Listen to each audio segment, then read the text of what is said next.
મારા જે સવાલો તમારે તૈયાર કરવાના ને, કાવ્યેષુ નાટકમ ચર્ચો સમજાવો, કાવ્યેષુ નાટકમ ચર્ચો સમજાવો. ચાલી ગયું ના? તો જનરલ ક્વેશ્ચન તરીકે, શોર્ટ નોટ તરીકે પૂછી શકે. હો ને? પછી મારી પાસે છે ને મટીરિયલ મેં ભેગું કરી દીધું છે, એ હું બ્લોગ ઉપર મૂકીશ, એમાંથી નોટ લઈ લેજો. હો ને? ભારતીય નાટ્યશાસ્ત્રની પરંપરા સમજાવો, જણાવો. General question.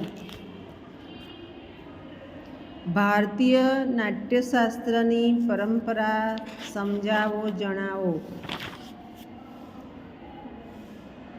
નેક્સ્ટ, નાટકની ઉત્પત્તિ અને તેનો વિકાસ જણાવો. નાટકની ઉત્પત્તિ અને તેનો વિકાસ જણાવો. જનરલ ક્વેશ્ચન બધા મારા ભાગમાં આવશે, યુનિટ 1 ને 4માં. હો ને? બરાબર ને? ત્યાં ટેક્સ નથી. બરાબર ને? ટેક્સ આખી પેલામાં છે.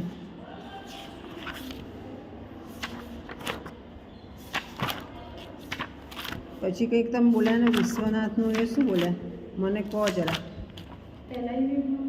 બધું હું ભેગું બોલું છું, તો રહી ના જાય ને એટલે. હા, બોલું. હા, કહું.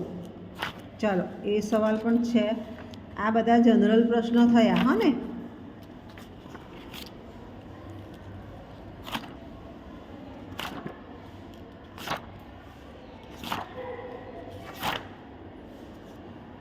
એ લખો. આ બોલીએ વિશ્વનાથનું. બેટા બોલતો પહેલાં એ લખો, વિશ્વનાથનું જીવન. નોંધ લખો, હું બોલું એમ લખો. એ રીતે સવાલ લખાય ને. વિશ્વનાથનું જીવન નોંધ લખો. વિશ્વનાથના કવન વિશે માહિતી આપો. કવન એટલે કૃતિઓ. બાજુમાં કૌંસમાં લખી લો કૃતિઓ. સમય વાંચી જવાનું, સમય બહુ ચાલે. જીવનનાથના સમય વિશે રીડિંગ કરવું. બરાબર? પછી ચોથા યુનિટમાં કંઈક તમે હમણાં બોલ્યા ને, અન્ય સાહિત્યશાસ્ત્રની પ્રાચીન પરંપરા. એ તો લખ્યું આપણે, પરંપરા. કાવ્યશાસ્ત્રનો અન્ય કાવ્યશાસ્ત્ર સાથે સંબંધ. એ લખો. સાહિત્ય દર્પણનો અન્ય કાવ્યશાસ્ત્ર સાથે સંબંધ સમજાવો. સાહિત્ય દર્પણનો અન્ય કાવ્યશાસ્ત્ર સાથે શું છે આગળ? સંબંધ સમજાવો.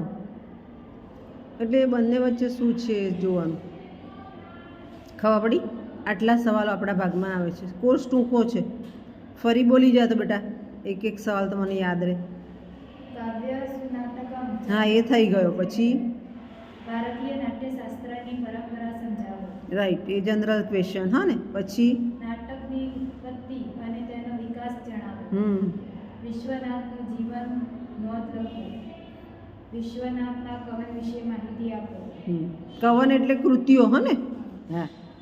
સાહિત્ય દર્પણનો અન્ય કાવ્યશાસ્ત્ર